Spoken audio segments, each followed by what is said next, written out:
In the dead of night, on a moonless Halloween, a group of adventurous friends decide to test their courage by visiting the infamous Bunny Man Bridge in Clifton, Virginia. The air is filled with a chilling, eerie silence as they approach the dark bridge deep in the woods. As they get closer, they feel this sudden drop in temperature, and an unexplainable sense of dread settles over them. The rusty, overgrown train tracks leading to the bridge seem to stretch into a realm of darkness and uncertainty. The group hesitates, but they press on. They reach the bridge, and the faint sound of rustling leaves and distant whispers fills the air. One of the friends, a skeptic, scoffs at the idea of the Bunny Man's existence. Just then, a bone-chilling laugh echoes through the night, making everyone's blood run cold. And out of the darkness, a figure emerges. It's the Bunny Man. He's dressed in tattered, blood-stained bunny fur, clutching an axe in his gloved hand. He stares at them with lifeless,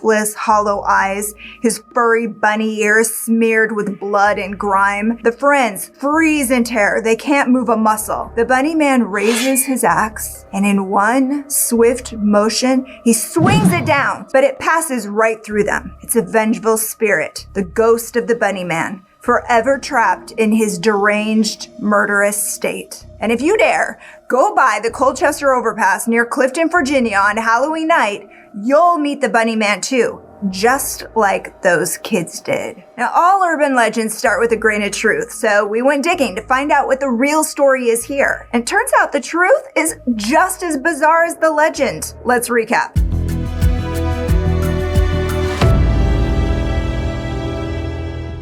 Hey, welcome to True Crime Recaps. I'm Amy. Are you brave enough to visit the Bunny Man Bridge on Halloween night? It's one of the most famous haunted places in all of Virginia, and it has an eerie story that just will not go away. According to legend, back in 1904, a farmer in Fairfax County went crazy. He saw the devil, he drank blood, he dabbled in witchcraft, he did all the things. And when the townsfolk found out, they sent him to an asylum for the criminally insane. But he never made it there. The bus crashed and everyone died, except, of course, for our bloodthirsty farmer. He disappears, never to be seen again, or so they think. But the mutilated remains of bunny rabbits start to appear in the woods. Then, on Halloween night, a group of kids are walking near a covered bridge when they see what looks like a man dressed in fur pelts with something on his head. It's the last thing they'll ever see. The next morning, they're found hanging off the bridge, gutted like the dead bunnies. Now, many people still report seeing a man dressed in rabbit fur with long ears holding an axe, especially near Bunny Man Bridge. A legend has it that if you go to the bridge at midnight on Halloween,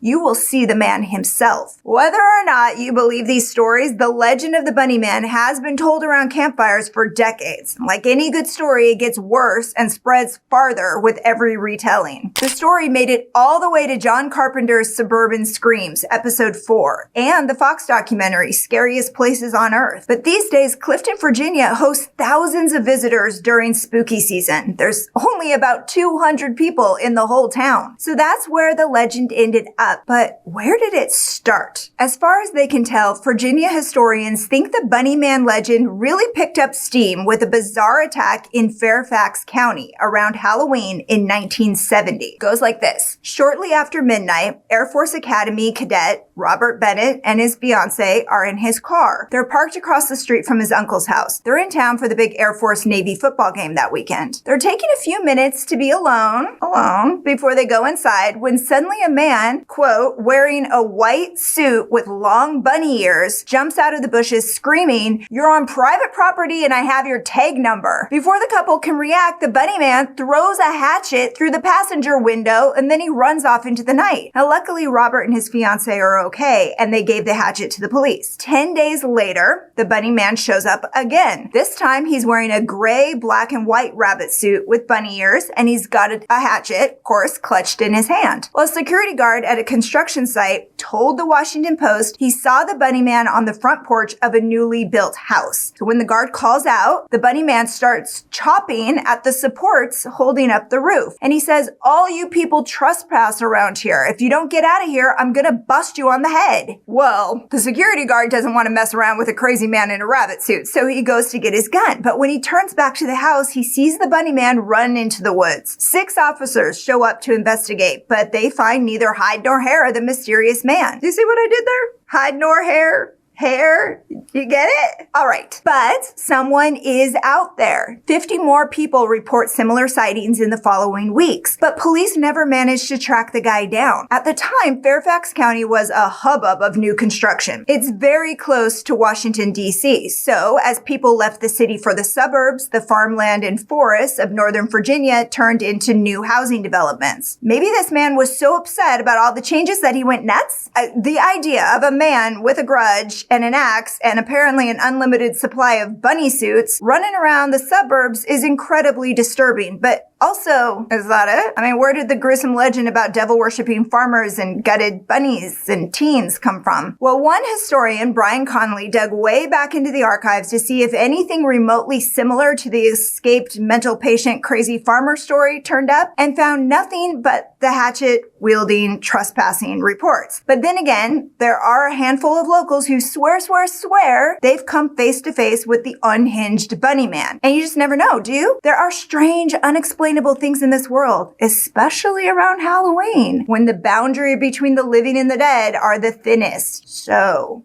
what do you think? Would you be willing to tempt the spirits with a visit to Bunny Man Bridge on Halloween night? Or any night, for that matter?